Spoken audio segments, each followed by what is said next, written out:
आकाय सूर्यकोटि समप्रभ निर्विघ्नं कुरु मे देव सर्वकार्येषु सर्वदा। गुरुर्ब्रह्मा गुरुर्विष्णु गुरुदेवो महेश्वर गुरु साक्षात् परब्रह्म तस्मै श्री गुरवे नमः।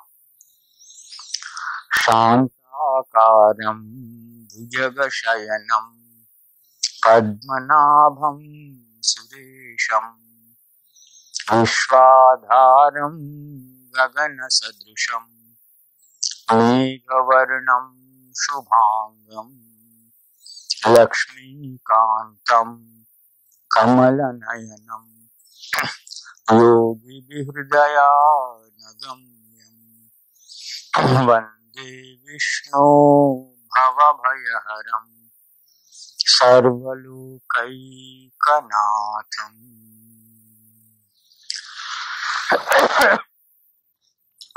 ब्रह्ममुरारी त्रिपुरान्तकारी भानुशशी भूमिसुतो बुधश्च गुरुश्च शुक्रः शनिराहुकेतव कुर्वन्तु सर्वे मम सुप्रभातं।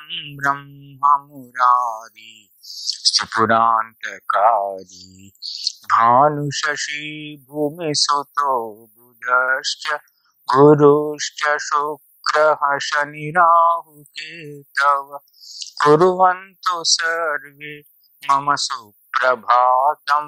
ब्रह्ममुरारी त्रिपुरान्तकारी भानुशशी भूमिसुतो बुधश्च गुरुश्च शुक्रः शनिराहुकेतव कुर्वन्तु सर्वे मम सुप्रभातम्। Traditionally, when we start teaching or when we start anything, we first of all remember Lord Ganesha to remove all obstacles. We remember the Guru who, by giving a mantra, an initiation, has illumined you from within. Illumination. We remember Goddess Saraswati, the goddess of learning. Then I invariably also pray to Lord Vishnu, because Lord Vishnu gives you tremendous lot of peace within. After achieving everything in life, one thing which eludes man is peace. The biggest gift God can give you is peace. Most of the people very wrongly worship God for everything other than peace. Peace is the biggest gift God can give you. After that, I have worshipped the 9 planets. And of course, Brahma, Vishnu, Maheshwar and 9 planets. Now, since many of you have already good background of astrology, or some background of astrology, it will not take much time for me to revise simple things for you, for your understanding. All that I want you to remember is, remember the weekdays always.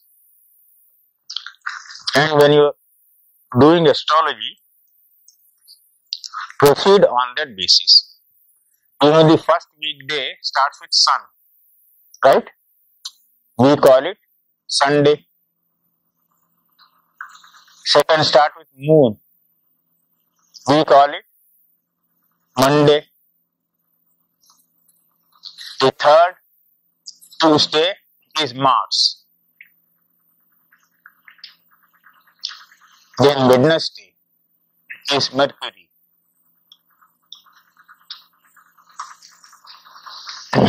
Thursday is Jupiter. Friday is Venus. Saturday is Saturn. So these are the 7 weekdays whose lords we all know. To these 7, we add 2 more, which are known as shadowy planets, or in Sanskrit we use the word Chaya Graha. One we call Rahu,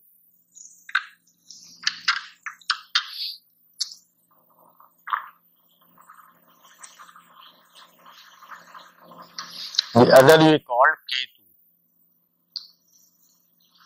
K2. The most extraordinary thing about Vedic astrology is there is no greater proof of knowledge springing from within than astrology. Every other subject you read is based on inferential knowledge or indirect knowledge. Astrology is directly based on revealed knowledge which has been reduced into a systematic science, and a systematic science which illumines. Illumines, therefore it is known as Jyotisha. Jyoti means illumination. It illumines what? It illumines the individual and the world. Jyotisha is the science to know about an individual and also the world. So on the predictive side, it has 2 branches. I'll talk about it more tomorrow. Today I am only referring to this year. When I see your horoscope and do a reading, give you a prediction, I call it Hora, H-O-R-A. So thank you.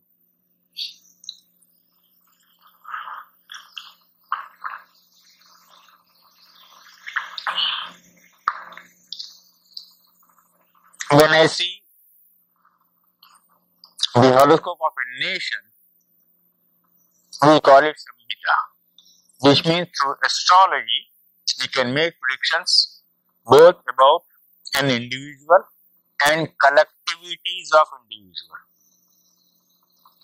When we make about an individual, we call it H-O-R-A, Hora, or individual natal horoscope.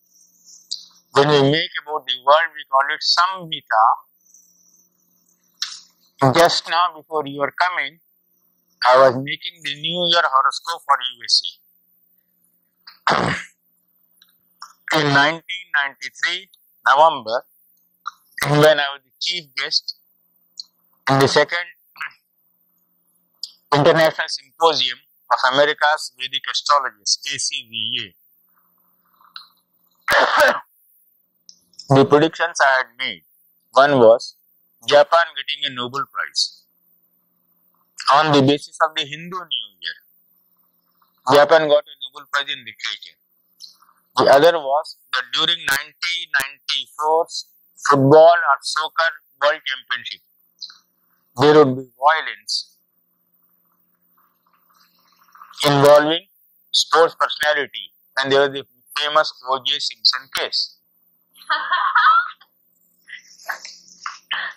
93 November I had made it, 94 June it took place. We can always make predictions like this. So it is so. In 94 November when I came here, there was more publicity given to my prediction about O.J. Simpson, and when I was addressing the meeting, I said my better prediction was about Japan getting a Nobel Prize. But there was no Japanese sitting in the audience, so I requested the audience to clap for the sake of Japanese. And they did it. So from an exceedingly artistic prediction to an exceedingly inartistic, macabre, violent prediction, you can do anything. One can keep on developing. At the same time, I must tell you, there is no astrologer who can master all branches of astrology. So you can have a fairly good idea. Then depending upon the time you have to develop it. Who then is a good astrologer? A good astrologer essentially combines in himself three types of excellences. One is technical excellence. Technical excellence means mathematically whatever is calculated should be correct. 80% of your problem has been solved by computers these days. Good computer program and 80% calculation is done by the computer. Okay? After that, when it comes to the interpretative part, the predictive part, you have to develop your own skill. After developing that skill, how you predict depends upon your intellectual excellence. That's why I asked intellectual background. A person with a good background of education will know that in the context of an individual coming from India, in the context of an individual coming from USA, the same combination can have finer shade of meaning because the cultures are different, the countries are different, right? The principle will remain the same, but you must make the principle very flexible. Yes, different soil. So, intellectual excellence. Third is moral excellence. So, I am talking about technical excellence, 1, intellectual excellence, 2, and moral excellence. Moral excellence is what, unfortunately, in India, very few astrologers have today. Let me tell you honestly.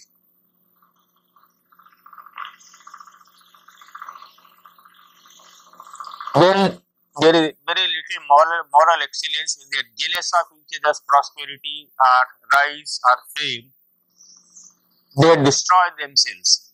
They destroy their own astrology. But there is another dangerous type of lack of morality of astrologers. You will hear of many astrologers frightening you and prescribing you some very expensive remedial measures.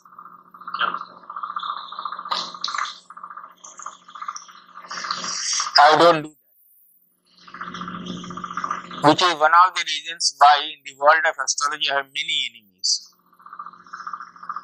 My prescription is very simple. I make you do these stotras. This time, fortunately, I brought the English transcription. 94 November, I had done it in San Rafael. They made a cassette. Then, when I went back to India, I received many fax messages, phones. They said they wanted transliteration. So, this time I have prepared it. I'll be doing that also. So, my request to you is, whether you do astrology or not, if you do those stotras even for half an hour a day, it will do you tremendous lot of good. They are time-tested mantras, right? Time-tested mantras which have tremendous effect. So, I am only asking you to devote half an hour to worship properly. Even when you sit down to meditate, sit down to do that. Before that, do these stotras, then do your meditation. Your meditation will be much deeper. It will conflict with nothing. No conflict. And it is universal player for anyone, anywhere in the world, for any religion. Spirituality has no national boundaries. It has no religious boundaries. It is only religions which have become dogmas, because of which there have been conflicts in the world. So these stotras have spiritual essence, they are in Sanskrit. Okay. Moral excellence is absolutely necessary because many people who learn astrology very imperfectly see their own charts and begin to misinterpret them. And in misinterpreting, they create more ghosts than is good for them. See, the goblins, the ghosts. So that should not be done. Astrology is not meant to emphasize negativity in any life. Astrology is meant to arouse optimism. Right? So now I have come to 7 planets plus 2, 9. We make use of these 9 planets. Then since you have been talking about astrology for some time, you obviously know there are 12 Rashis or houses. You know that? No. Right? Pardon? Okay. Then I am writing. Now you draw a diagram like this. Right?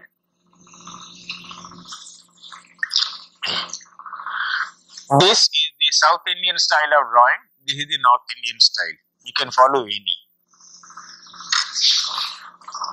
Write 1, 2, 3, 4, 5, 6, 7, 8, 9,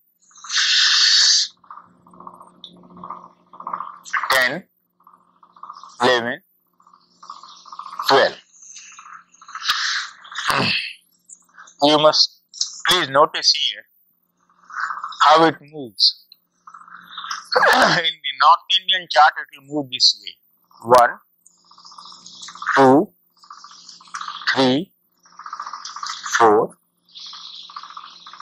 5, 6, 7, 8, 9, 10, 11, 12.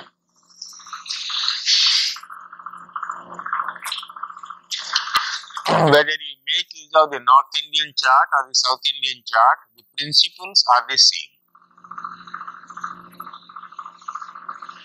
The diagrams are different.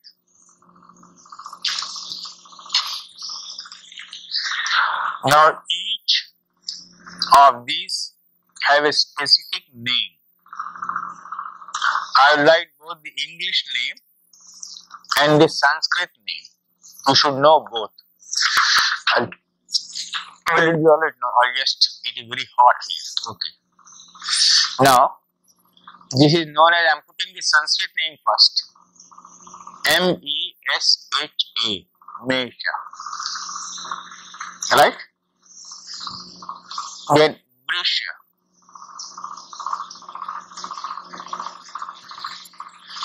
Then Mithuna.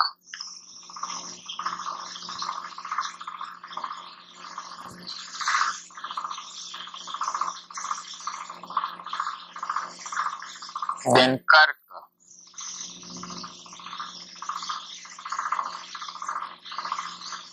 Singh.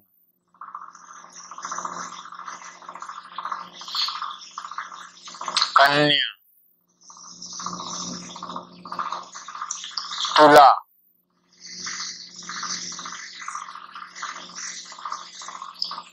Vrishchika. Dhanu.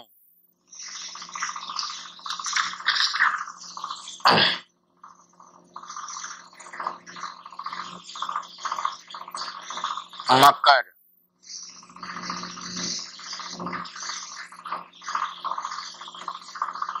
Kumbh.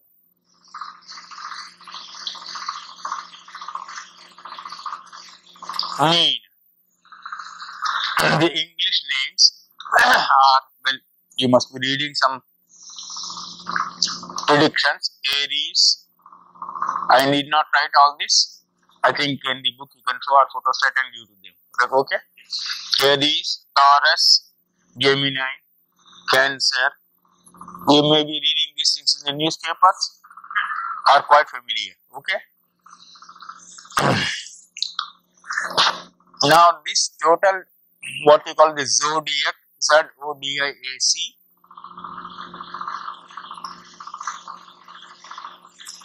is the of 360 degrees. Instead of 360 degrees, suppose I say 360 hours, it will mean the same thing to you. 360 equally divided into 12 parts, so each one has 30, 30, 30, 30, 30, right? So if I say 0 to 30, then ending 60, 90, 120, 150, 180, 210, 240, 270, 300, 330, 360, right?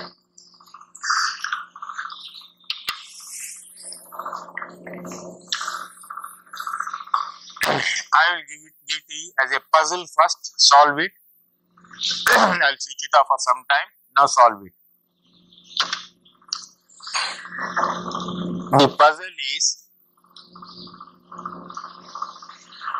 there are 12 houses to be allocated to 7 planets starting from Sun up to Saturn. And no house is to be divided. No house is to be partitioned.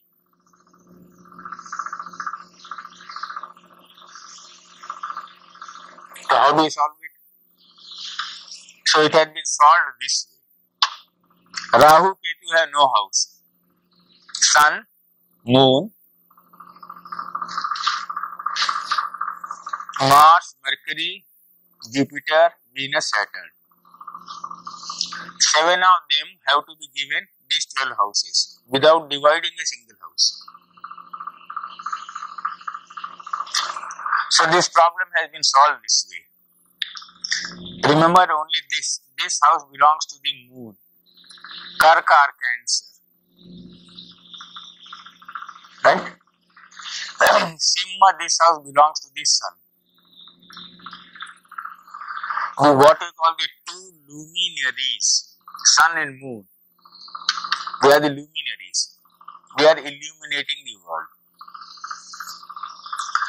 They are actually owners of all these 12 houses. Sun owns 6 and let us say Moon owns 6. Okay? Now they take, you like to call it tenants, or they donate the houses, whatever you like to say. Mercury comes to know that Moon has go in the reverse way. 1, 2, 3, 4, 5. Other than the house he lives in, has 5 vacant houses. And the Sun also has 5 vacant houses. 1, 2, 3, 4, 5. Other than the house he is living in. Right?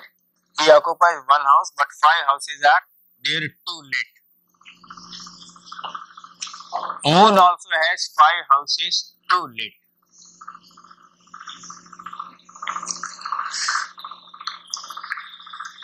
Now, mercurial intelligence, right, comes running to the Sun and says, well, you have so many houses vacant, why don't you give me 1? He says, alright, occupy one. So he says, next to mine you take it.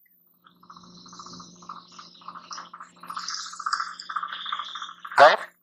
So Mercury takes the house next to the sun. Now Mercury is very clever. He goes running to the moon also and says, well, you have 5 houses vacant, why don't you give me one? Moon says, alright, take the one next to mine. So he gets this also. Next to the sun here, next to the moon there. Now here we are going in the reverse way. Here we are going in the direct way. Right? Easy way of remembering. Remembering 4 and 5. 4 belongs to the moon, 5 belongs to the sun. Then Venus begins to feel, well, if Mercury has been clever in getting 2 houses, why not I also try the same trick? So he goes and makes a request to the sun in a similar way as Mercury had done earlier. So the sun says, alright, take the house vacant next to the house of Mercury. So Venus is allotted this. Now Venus goes again running to the moon also, makes a similar request. So Venus gets this also. So Venus has 2 houses and we have seen Mercury has 2 houses, next to Mercury Venus. Now Mars goes running. Mars tries the same trick. So the sun says, alright, occupy next to Venus. Moon also says, occupy the house next to Venus. Now Jupiter goes, makes a similar request. Jupiter is given a house here by the sun and house here by the moon. Now only 2 houses are vacant. So Saturn makes a request to sun, gets this and gets this. So the problem is solved. The sun lives in one house, the moon lives in one house, and other 5 planets have 2 houses each. Right? So without partitioning any one of the 12 houses, it has been allocated by sun occupying one house, the moon occupying one house, remaining 5 occupying 2 houses, owning 2 houses each now. So when we say Vrishchika, I will ask you, who is the owner of the house? Who is the lord of the house? You say Mars. That is the technical term now we use. Who is the lord of Vrishchika? Mars. If I say who is lord of Dhanu? Jupiter. If I say who is lord of Kumbha? Saturn. If I say who is the lord of Mithuna? You say Mercury. That's a very easy way of remembering. Now I'll tell you another story. Shall I switch it off? I'll tell you another story, then I'll see. The story is like this. Now, the king. Now you are the king. Or you are the queen. Okay? You have a lot of houses to allot. To the prince, which is the house you allot? The house nearest, next to yours. Right? You will not keep the prince far away. The dear old son of mine. Right? So the prince gets the house immediately next. Now in this scheme you see, Mercury gets the house nearest second to, next to the moon and next to the sun. Mercury the prince. Right?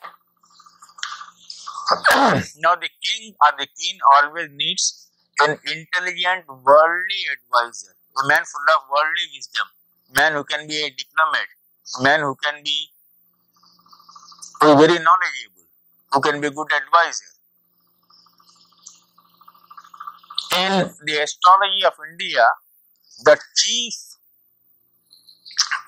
place as a man full of worldly wisdom, Sarva Shastra pravaktaram is given to Venus.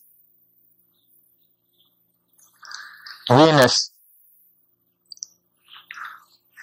Himakunda mrinalabham sarva shastra pravaktaram. I'll do that later with you. Sarva shastra pravaktaram means he who knows all, who has all the knowledge of the world. Venus. So the king allots the house next to him to the prince, then to the chief advisor, chief minister. Now the king always needs protection.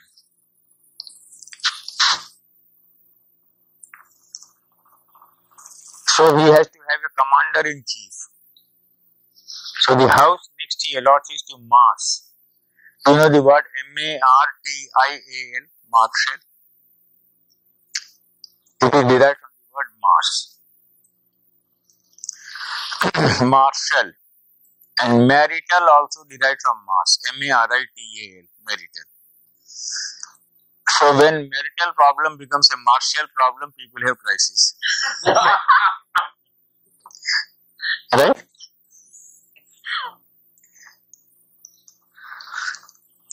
So the allotment of prince, the chief advisor, then the commander in chief. Okay. A man who is spiritually very strong has with him the protection of God. He doesn't need the protection of a commander in chief. So Jupiter is outside the area guarded by Mars. So next goes to Jupiter. This and this. Right? In astrology, Saturn is servant. Or say lower class. In all traditional societies, the lower class people or the poor people or the menials were kept out of the boundaries of the town. So the Saturn is allotted the last quarter available, just on the border. This I told you in the form of a story. Astronomically, this is also the fact. The planet nearest to the Sun is Mercury. Next is Venus. Then Mars. Then Jupiter. And last Saturn. Right? Astronomically the same is true.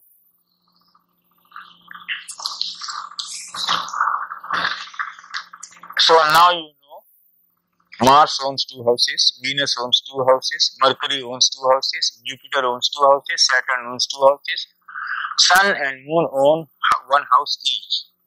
So Sun owns 5, Simha, Moon owns 4, Karka. Remaining, you can mentally now go like this, so you will not forget. Simple way of remembering.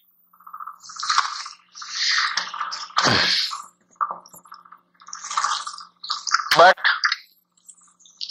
after this, now we are bringing in 2 more planets known as Rahu and K2. I talked about astrology being revealed knowledge. The brilliance is, in our astrology, we make use of 2 planets known as Rahu and K2, which cannot be seen with a telescope. But we make use of them in predictive astrology most brilliantly. What are these imaginary points? Astronomically non-provable, but astrologically absolutely substantially useful for predictions. They are known as Rahu and K2. The words used in USA generally are in English languages dragon's head and dragon's tail. Rahu is known as dragon's head and K2 is known as dragon's tail. Rahu is also called the north node, NODE node, and K2 is known as the south node. Up to this, some of you may be already knowing well, right? Now, I will ask you a question. Have you heard about nakshatras? Just the word. Some No, nakshatras, I'll put it this way, very simple way of explaining.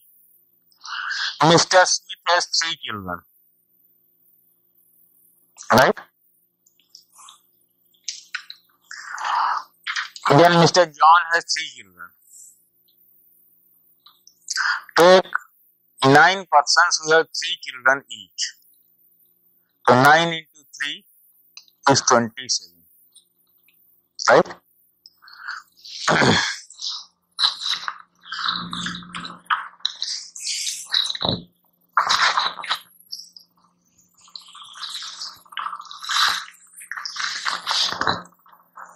Now, if they have 3 children, 1, 2, 3, 1, 2, 3, 1, 2, 3, it will be 27.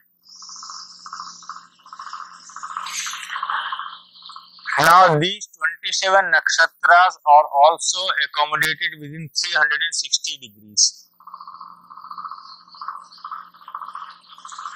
The length or the longitude of each nakshatra is exactly 1320.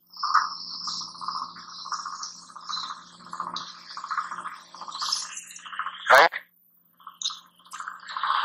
Now, if you add up 1320, 1320, 1320, that is 1320 into 27 will give you 360 degrees.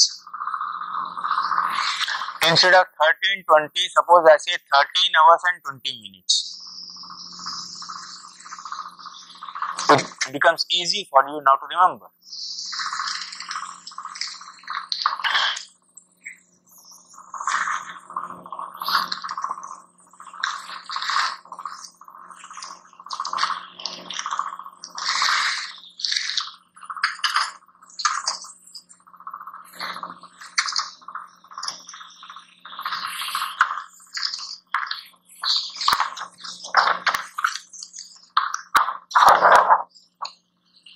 Hours and 20 minutes.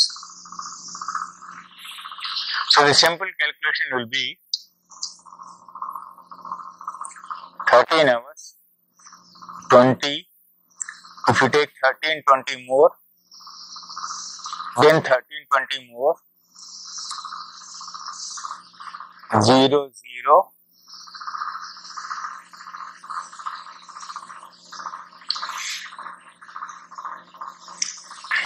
40 degrees, right? Take 3 more, that is 6 more, 80 degrees, 120. So 9 nakshatras occupy 120 degrees. Therefore, 9 into 3, 120 into 3 will give 360. Now, it all proceeds in a very, very orderly way.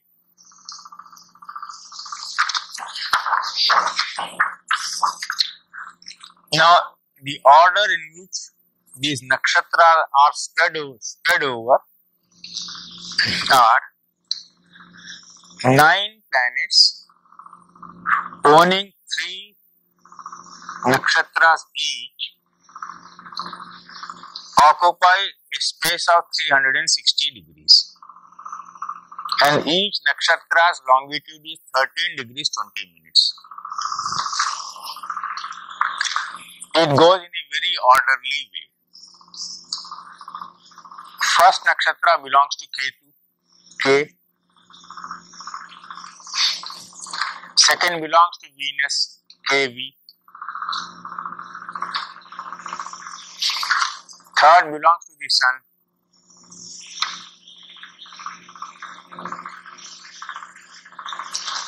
K2,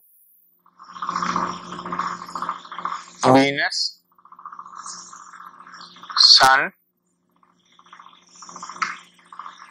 Moon, Mars, Rahu, Jupiter, Saturn, Mercury.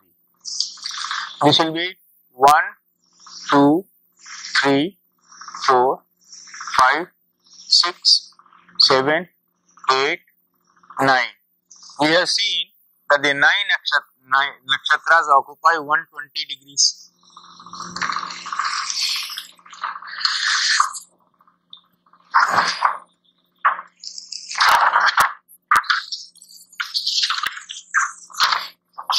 Now go back to this chart.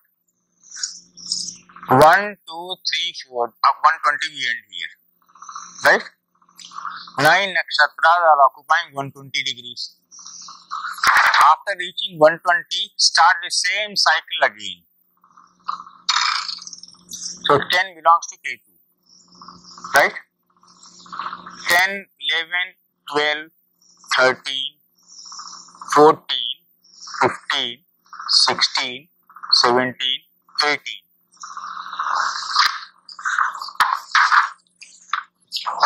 Which means 120 plus 120, 240.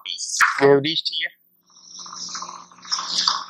1, 2, 3, 4. 1, 2, 3, 4. Okay?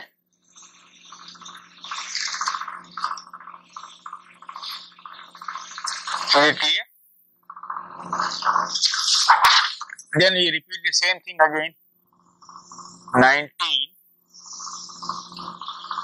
20, 21, 22, 23, 24, you may write down like that. Okay? We started burning, so I will not write from there. Let her come.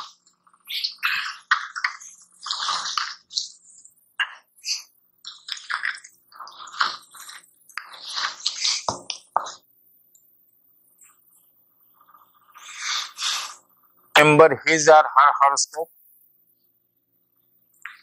Can you describe it? The rising sign is, well, it's Scorpio. Okay, Vrishchik. And what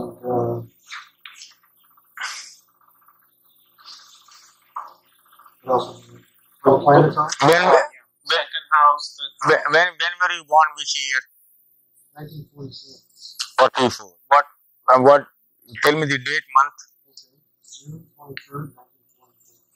June 23rd, 1944. June 23rd, 1944. June 23rd, 1944. Which means you were born towards the evening. I think it was around. It has to be after 2 or 3 or 4 o'clock. Right? Yeah, it was just 5:24. Pardon? 5:24. Yes, it has to be because the sun will be in Mithuna. So the sun towards sunset, advancing after midday. Okay. Then you have 44. Jupiter in Cancer. Kirk.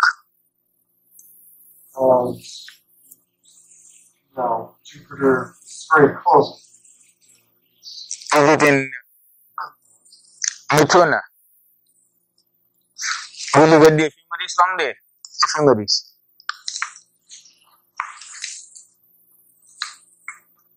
The whole set. Yeah, it's next to the table. Those tapes. The whole set.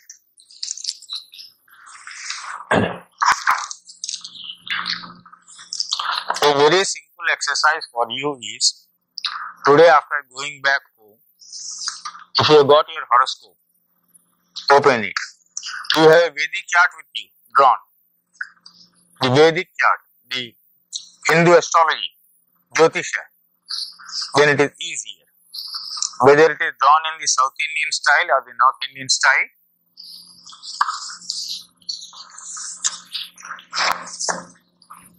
you should learn the art of describing your horoscope. That is the easiest way of learning astrology. Right? Tomorrow, if I ask you suddenly in the class, you should be able to describe, should talk without referring to your horoscope mentally. You should at least be able to memorize your horoscope as you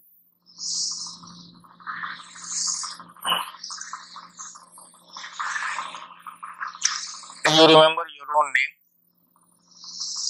that you don't forget. You remember the names of people whom you love or whom you even hate. Because in both cases there is intensity.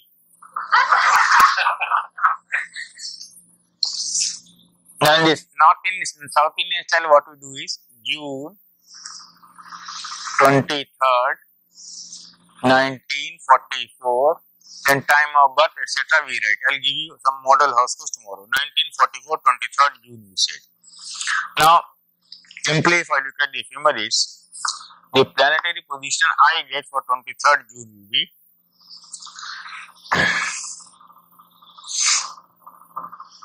Saturn is here. You said this is the one horoscope, right? This is your ascendant. Scorpio, Vrishchika. Well, Jupiter has crossed over here.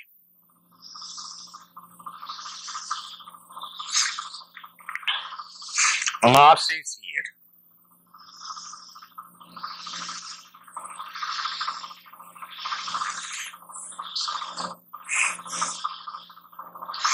Sun is here.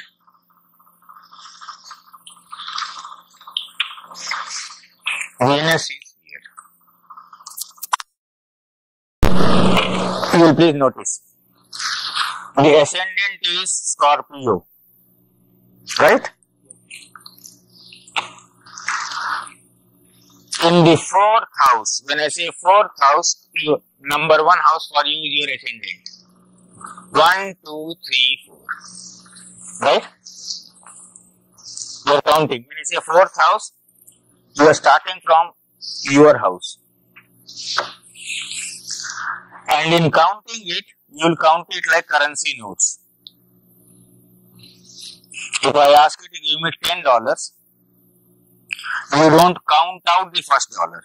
You start with the first dollar, count it, touch it with the finger, then the second, then third, fourth, then you give me exactly 10. If you omit the first one, you will give me 11. So counting, starting with this, always start, this is 1. So if I say fourth house, there is K2. Now you know how to count it. 1, 2, 3, 4. Your ascendant is a rising sign. Out of these 12 signs, each individual will have one sign as a rising sign depending upon the time of his birth. That the computer will give you, because that mathematical part, casting of the horoscope, is what I cannot teach you. That will take 1 week's calculations. But the computer will give you, you should be able to describe your horoscope. If I say you have Mercury in the 7th house, you are able to count 1, 2, 3, 4, 5, 6, 7. Mercury in the 7th house in Vrishabh in Taurus. Right? Then I say in the 8th house you have 4 planets. Right? Saturn, Sun, Venus, Moon. 4, isn't it? Moon could possibly have shifted, I don't know. I'd have to see the calc.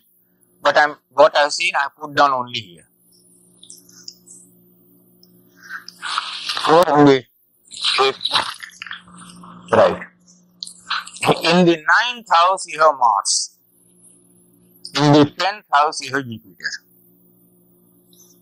That is how we describe a horoscope. And Rahu. Now you clear 1, 2, 3, 4, 5, 6. Which means I am putting it this way. 1, no planet. 2, second house, no planet. Third house, no planet. 4th house, K2. 5th house, no planet. 6th house, no planet. 7th house, no planet. 1 planet, Mercury. 8th house, 4 planets. Moon, Saturn, Sun, Venus. 9th house, 1 planet, Mars. 10th house 2 planets, Jupiter and Rahu, 11th house no planet, and 12th house no planet. Once you begin to experience this, see this, at a glance certain things emerge out. For example, just a bare horoscope reveals to me 2 or 3 things about him. Number 1, during his student days, he was studying one subject and he switched over to some other subject later. There was a change. Apart from law, you studied law? Apart from law, he could have studied some other subjects also, and one of the subjects could possibly have been history literature. Huh? Correct? Yes.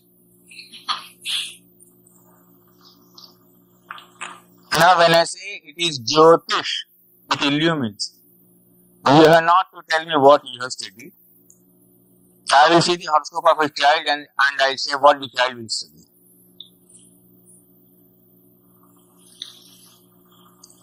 Therefore, when I said intellectual excellence is what I want, what I mean is, when I come to USA, I find varieties of subjects in the universities here which we don't have in India.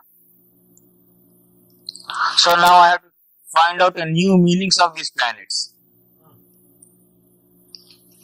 When I see an American horoscope, I begin to ask questions. Something related to this I am seeing. Literature, history, law. Okay? Then the second question also I could ask him. He has inheritable property or inheritable house what? Money, cash, house, property? Not yet. But we will have. Promise is 100% there. Okay? At a glance, you can see the pattern of destiny emerging out. Now, within this pattern of destiny, you have your freedom, not outside the pattern. Therefore, when I tell people, you cannot live outside your horoscope, they begin to laugh. And I can prove it. You cannot live beyond your horoscope. The day you were born, certain things God decided for you. One of them was that you have enough money, you will be born in a house or in a family where you have an inheritance, you would study literature, law, management. You could also have a spell of teaching. Have you taught ever? Pardon? Taught meditation. Yes. Some teaching will be there. Then you have connection with a religious influence outside your country. Okay? Pardon? Yes. You have? Yes. So now that pattern gets revealed. Within this pattern, how much freedom you have is prediction. But the pattern is very clear. That is what astrology. Right? The horoscope also shows that you have changed the jobs or done one work, stopped, went to another, then came back. Something like that would have happened. Right? Therefore, please, you must remember first of all your horoscopes. Once I ask you, you must describe it this way. Do the simple exercise today. When were you born? I can tell you mine. Yes, describe it. I have Makara ascendant, Good. and I have Rahu in my ascendant. Okay. I have Sun and Venus in the 7th house. Sun and Venus in the 7th. 7th house. Okay. And Moon and Mars in the 10th. Okay. And Saturn in the 9th. Saturn in the 9th. And you have forgotten Jupiter. Jupiter in the 4th. So you are born in 1952, right?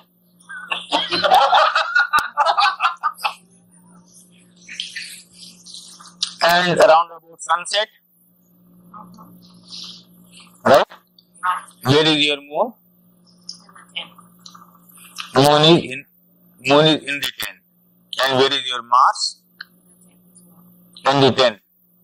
Along with this. Saturn in the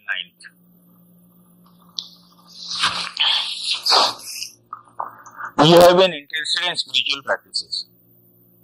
Correct?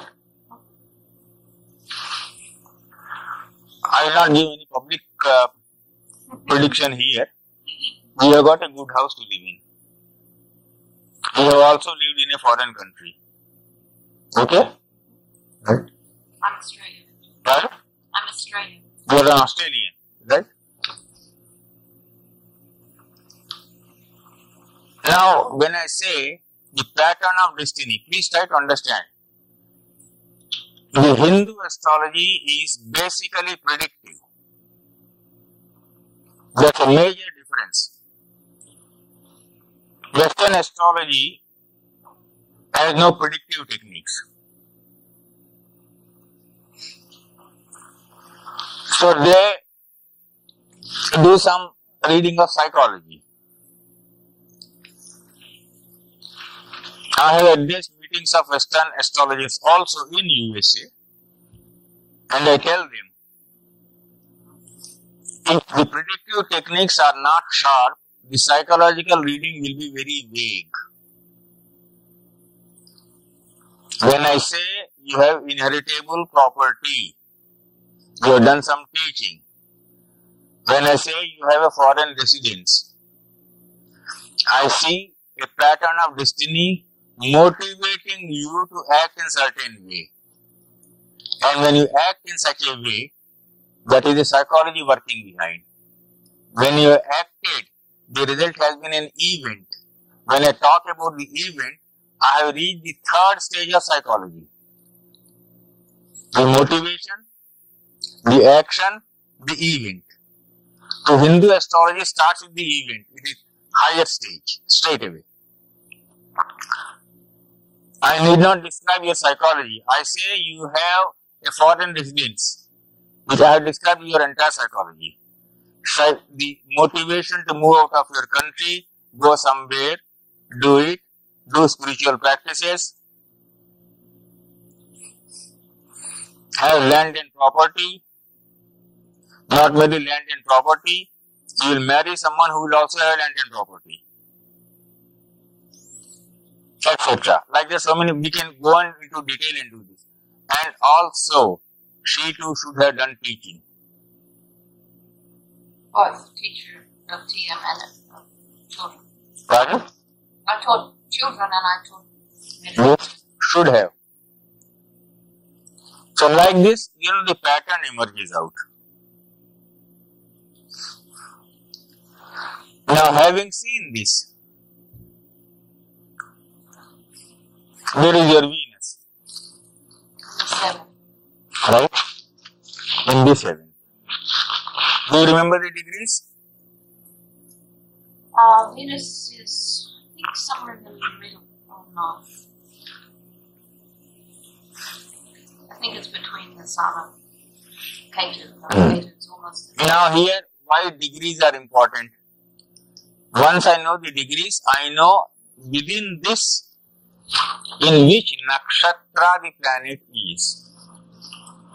Once I know in which nakshatra the planet is, I am able to see much deeper, the deeper layer.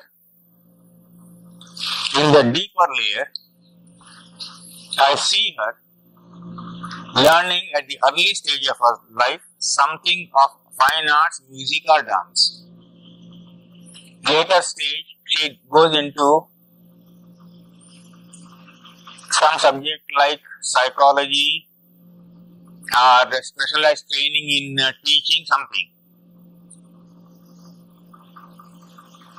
Any special training you had? Now, to find those things out, I'll have to go deeper. I'm not casting. I'm just So these details become necessary as you want to go deeper and deeper. Right? So at a glance, a horoscope reveals a good deal of the story of your life. Now a question arises. At what stage in my life?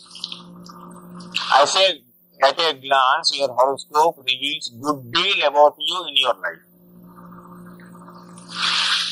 You don't have the same questions about the different stages of your life, in different stages of your life. When you are a child, your question can be about your education, about sports, about your finance, about your hobbies, about your parents. When you are growing up, one of the questions people ask is about relationships, love affairs, normal. Then at some stage you begin to ask questions about career. Then many other subjects, religion, children, parents, property, quarrels, litigation. Then so many subjects come into play. When, what will happen? When will this happen? That is known as the timing of an event.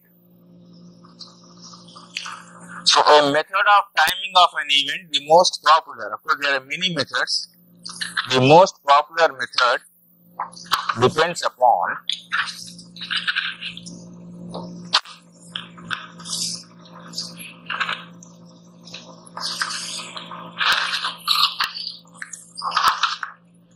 this. I'll find out where your moon is. The moon will be in some nakshatra. In his case, moon will be in Jupiter's nakshatra. You are born in Jupiter or Saturn? was born in Astrologer. If it is in Ashlesha, then your moon comes right here. Yes, Right? And it is more than 1640. yes. Right? It has to be more than 1640. In that case, you are born in the Dasha of Mercury. Now let us say 3 years roughly, I give you Mercury balance suppose. So I go to 50. At 7 years, 57 K2 is over. 20 years, 67 Venus is over. 6 years, 73 Sun is over. 10 years, 83 Moon is over. 7 years Mars. 90 Mars is over. At the moment you are passing through the Dasha of Rahu. Right? Moon. It can't be Moon. No. It can be the sub period of Moon. If you are born in Ashlesha 1944, you are born in the Dasha of Mercury. When you are born, you have a balance of some Dasha. Anyway, we'll come to that later. Now, we have made use of 9 planets. Right? K2, Venus, Sun, Moon, Mars, Rahu. Now we put in this order now. In the order in which we place the nakshatras.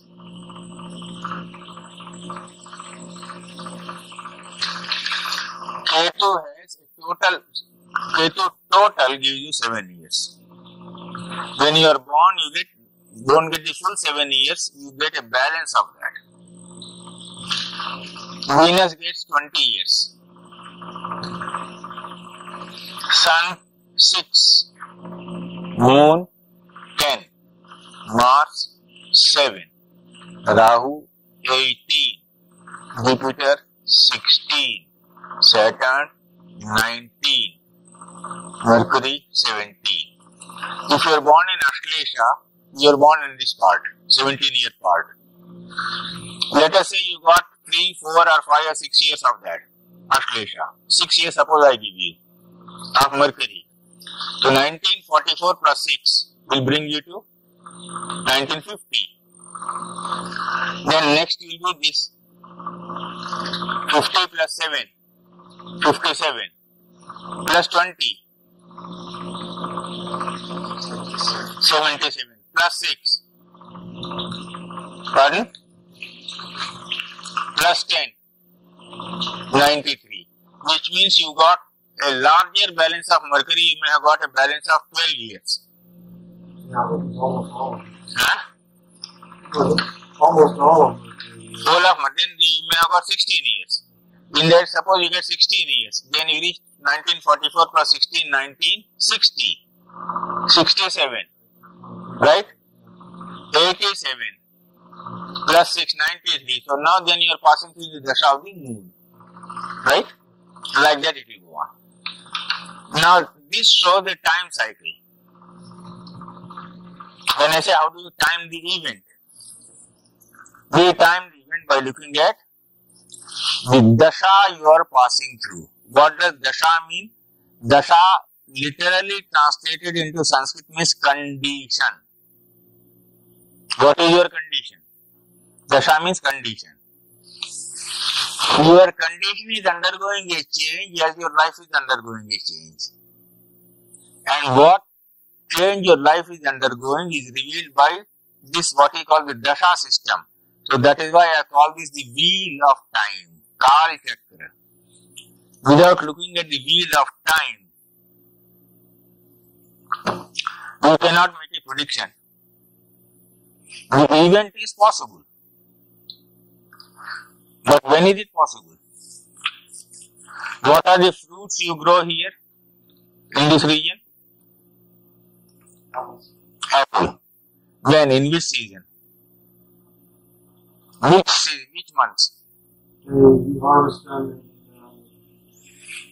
September. And you harvest them in September. Then you get them in September, October. You don't get them in June. No, Huh? You get them only in September, October. Anyway. So there is a time when you get apples. You don't get apples all the 12 months. That's all I want to tell you. Similarly, dasha system also shows you don't get everything you want when you want. You will get it when it is due to you. And when it is due to you is revealed by the dasha system. Therefore, when you are born, the degree of your moon is very important for me to time the event. Right? So this is the time cycle I see. Whether it K2, Venus, Sun, Moon, Mars, Rahu, Jupiter, Saturn, Mercury. This cycle is going on. And every one is caught in this wheel of time, the rotating wheel. That is what is revealing. What is likely to happen to you when? Right?